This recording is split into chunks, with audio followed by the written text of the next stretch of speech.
Hello friends 24 अप्रैल 2022 में Assam police sub inspector का जो एग्ज़ाम होने वाला है उस एग्ज़ाम का फुल प्रिपरेशन आज से हम लोग शुरू करने जा रहे हैं।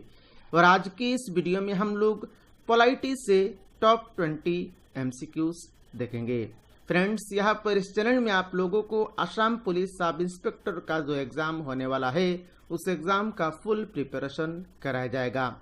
तो अगर आपने चैनल को अभी तक सब्सक्राइब नहीं किया तो जल्द से जल्द चैनल को सब्सक्राइब कर लीजिए और इस वीडियो को लाइक करें। इस वीडियो को अपने सारे फ्रेंड्स के साथ शेयर भी करें और ये वीडियो कैसा लगा नीचे कमेंट बॉक्स में कमेंट करके ज़रूर बताइएगा। तो चलिए आज का वीडियो शुरू करते हैं।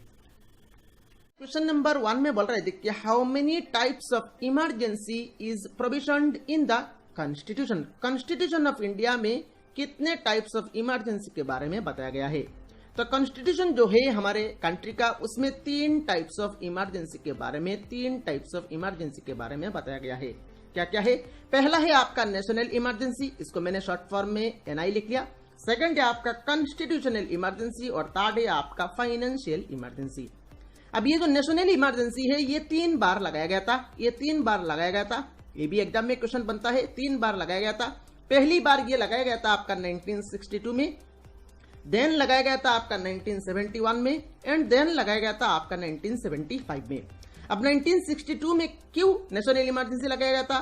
क्योंकि 1962 में आपका इंडिया और चाइना के बीच युद्ध हुआ था, इसके लिए आपका नेशनल इमरजेंसी लगाया गया था। और 1971 में लगाया गया था क्योंकि इस टाइम में आपका इंडिया और पाकिस्तान के बीच आपका युद्ध हुआ था। और 1975 में लगाया गया था क्योंकि आपका इस टाइम में इंटरनल डिस्टर्बेंस हुआ था, इसके लिए 1975 में आपका नेशनल इमरजेंसी लगाया गया था।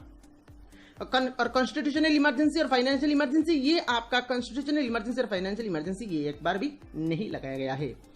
तो 3 टाइप्स ऑफ इमरजेंसी के बारे में जिक्र किया गया है हमारे कॉन्स्टिट्यूशन में। दैट मींस यहाँ पर इस क्वेश्चन नंबर 1 का करेक्ट आंसर हो जाएगा आपका ऑप्शन सी। बाकी जो मैंने बात बताया ये सारे बात आप लोगों को याद रखना है। चलिए नेक्स्ट क्वेश्चन को देखते हैं।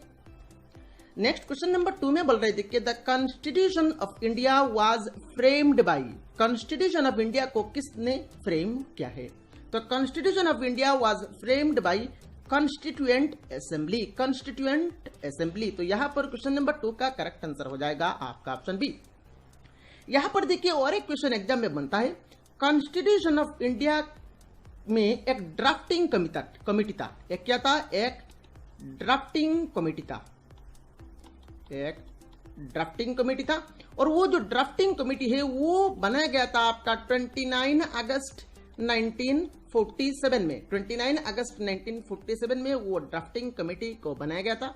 और ये जो ड्राफ्टिंग कमेटी है इसमें टोटल कितने मेंबर्स थे? इसमें टोटल 7 मेंबर्स थे। ये भी एग्जाम में क्वेश्चन पूछा जाता है। और ये जो ड्राफ्टिंग कमेटी है इस ड्राफ्टिंग कमेटी का चेयरमैन कौन थे? इस ड्राफ्टिंग कमेटी का चेयरमैन थे आपका BR अम्बेडकर। ये भी एग्जाम में क्वेश्चन पूछा जाता है। तो यहां पर हम लोगों ने 2 क्वेश्चन को यहां पर नहीं बहुत सारे क्वेश्चन को कवर किया है। पहले तो कॉन्स्टिट्यूशन ऑफ इंडिया को किसने फ्रेम किया है? कॉन्स्टिट्यूएंट असेंबली ने। उसके बाद कॉन्स्टिट्यूशन ऑफ इंडिया में एक ड्राफ्टिंग कमेटी था और उस ड्राफ्टिंग कमेटी को यहां पर जो कमेटी है उसको बनाया गया था आपका 29 अगस्त 1947 में। इसमें टोटल 7 मेंबर्स थे और ड्राफ्टिंग कमेटी का चेयरमैन थे आपका BR Ambedkar. Next question number 3 में बोल रहे थे कि the original constitution of India was published at. Original constitution of India कहां पर पब्लिश हुआ था? तो original constitution of India publish हुआ था आपका देहरादून में। तो यहां पर क्वेश्चन नंबर 3 का करेक्ट आंसर हो जाएगा आपका option D. Next question number 4 में बोल रहे थे कि गवर्नर इज सोर्न बाय, मतलब गवर्नर को कौन शपथ दिलाता है? यहां पर देखिए और एक क्वेश्चन एग्जाम में बनता है। Governor is appointed by. तो governor is appointed by, governor को अपॉइंट कौन देता है? गवर्नर को अपॉइंट देता है आपका प्रेसिडेंट। पर यहां पर पूछा गया है गवर्नर इज सोर्न बाय, मतलब गवर्नर को शपथ कौन दिलाता है? तो गवर्नर को शपथ दिलाता है आपका chief justice of high court. तो यहां पर क्वेश्चन नंबर 4 का करेक्ट आंसर हो जाएगा आपका ऑप्शन है। देखिए यहां पर 2 क्वेश्चन मैंने यहां पर आप लोगों को बताया है। एक तो है गवर्नर को कौन शपथ दिलाता है? Chief justice of high court. और दूसरा है आपका गवर्नर को अपॉइंट देता है आपका प्रेसिडेंट। दोनों क्वेश्चन यहाँ पर आप याद रखिएगा, यहाँ पर आप मिस्टेक करके नहीं आइएगा एग्जाम में। चलिए नेक्स्ट क्वेश्चन नंबर 5 को देखते हैं। क्वेश्चन नंबर 5 में बोल रहे थे कि anti defection law is given in which schedule of Indian constitution. Indian constitution का कितना शेड्यूल में आपका एंटी डिफेक्शन लॉ के बारे में बताया गया है? तो ये बताया गया है आपका 10th शेड्यूल में। तो इस क्वेश्चन नंबर 5 का करेक्ट आंसर हो जाएगा आपका option B 10th schedule. Next question number 6 में बोल रहे थे कि who proposed the preamble before the drafting committee of the constitution. तो drafting committee of the constitution में प्रीएम्बल लाने के लिए किसने प्रपोज किया था? तो ये प्रपोज किया था आपका जवाहरलाल नेहरू जी ने। तो यहां पर क्वेश्चन नंबर 6 का करेक्ट आंसर हो जाएगा आपका option A. Next question number 7 में बोल रहे थे कि which of the following has the power to form new states और to change the borders of the states. मतलब ये जो पावर है, क्या पावर एक तो है आपका नया स्टेट बना सकता है और स्टेट का बॉर्डर्स भी चेंज कर सकता है। तो ये जो पावर है, ये पावर किसके पास दिया गया है? तो ये पावर है आपका पार्लियामेंट के पास। पार्लियामेंट ये दोनों काम कर सकता है। जैसे कि हम लोगों ने देखा कुछ दिन पहले, आपका 2-3 साल पहले आंध्र प्रदेश से एक स्टेट अलग हो गया था, आंध्र प्रदेश से नया एक स्टेट बनाया गया है तेलंगाना। तो ये जो नया स्टेट तेलंगाना बनाया गया है, तो ये जो पावर है तेलंगाना स्टेट को बनाने का, ये पावर है आपका पार्लियामेंट के पास। काफी इंपॉर्टेंट क्वेश्चन है क्वेश्चन नंबर 7। चलिए नेक्स्ट क्वेश्चन नंबर 8 को देखते हैं। क्वेश्चन नंबर 8 में बोल रहे थे कि which body decides the conditions for getting the citizenship of India. मतलब यहां पर सिटीजनशिप ऑफ इंडिया पाने के लिए जो कंडीशंस है, ये कंडीशन कौन डिसाइड करता है? Which body decides the conditions for getting the citizenship of India. तो ये डिसाइड कौन करता है? तो ये डिसाइड करता है आपका पार्लियामेंट ये डिसाइड करता है। तो क्वेश्चन नंबर 8 का करेक्ट आंसर हो जाएगा आपका option C parliament. Next question number 9 में बोल रहे थे कि according to Indian constitution right to life is. Indian constitution के हिसाब से राइट टू लाइफ ये क्या है? तो इंडियन कॉन्स्टिट्यूशन के हिसाब से राइट टू लाइफ ये क्या है? ये एक फंडामेंटल राइट है। तो यहां पर क्वेश्चन नंबर 9 का करेक्ट आंसर हो जाएगा आपका option C. Next question number 10 में बोल रहे थे कि which type of writ is not issued under Indian constitution. Indian constitution में इनमें से कौन सा टाइप ऑफ रिट आपका नहीं इश्यू किया गया है? अब इंडियन कॉन्स्टिट्यूशन में टोटल 5 टाइप्स ऑफ रिट है। इंडियन कॉन्स्टिट्यूशन में टोटल 5 टाइप्स ऑफ रिट है। मैं सारे को एक एक करके लिख रहा हूं। पहला है आपका हिबियस कॉर्पस, मैं यहां पर लिख रहा हूं हिबियस कॉर्पस, ये पहला हो गया। देन सेकंड है आपका प्रोहिबिशन। देन थर्ड में है आपका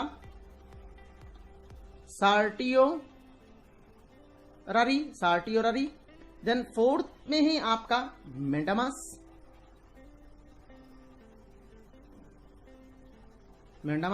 एंड फिफ्थ में है आपका क्यू वारंटो। तो ये 5 types of rate Indian constitution में है। यहां पर देखिए कौन सा रेट इंडियन कॉन्स्टिट्यूशन में नहीं है पूछा गया है। तो मेंडामस तो है, प्रोहिबिशन भी है, सर्टियोररी भी है, पर नहीं है आपका इंजंक्शन। दैट मींस यहां पर क्वेश्चन नंबर 10 का करेक्ट आंसर हो जाएगा आपका ऑप्शन सी। ये 5 टाइप्स ऑफ रेट को आपको याद रखना है। यहां पर स्क्रीनशॉट ले लीजिए और रिवाइज करते रहिए।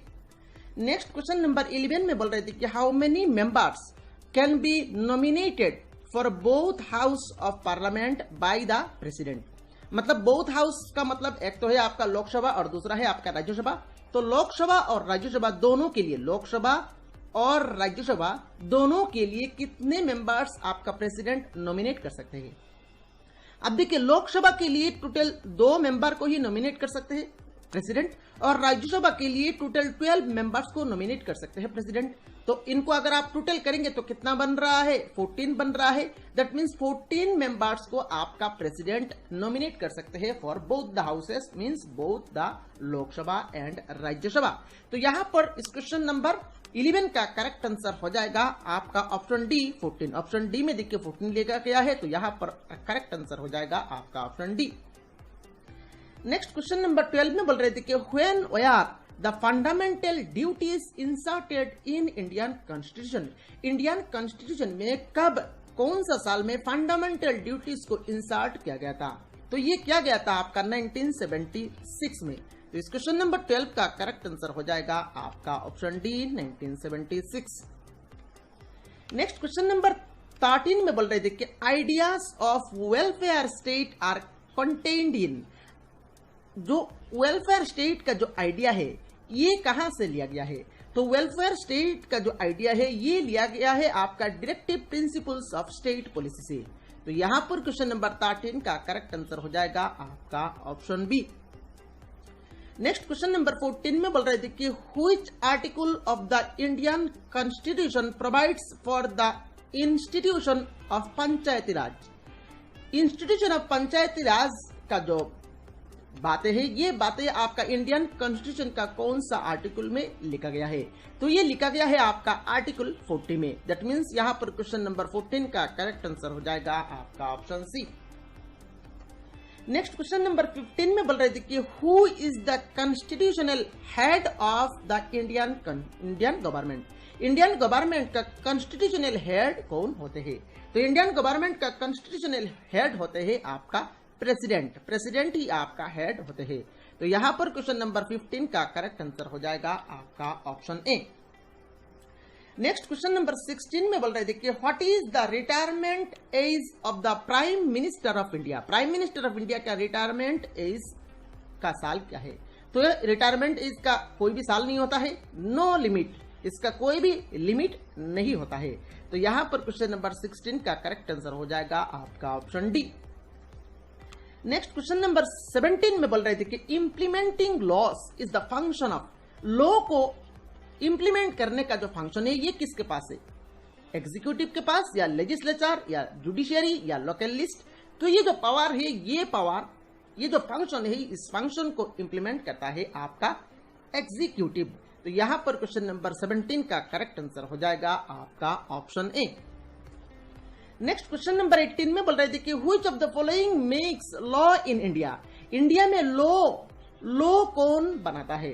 तो इंडिया में लॉ कौन बनाता है? इंडिया में लॉ बनाता है आपका both the houses of parliament, मतलब बोथ लोकसभा एंड राज्यसभा। और साथ में देखिए, मान लीजिए एक बिल आया है, जैसे कि कुछ दिन पहले सिटीजनशिप अमेंडमेंट बिल आया था, उसके बाद वो बिल को यहाँ पर जब लोकसभा और राज्यसभा से पास हो गया था उसके बाद प्रेसिडेंट ने उसको सिग्नेचर कर दिया है। दैट मीन्स वो जो बिल है सिटीजनशिप अमेंडमेंट बिल, वो सिटीजनशिप अमेंडमेंट एक्ट बन गया।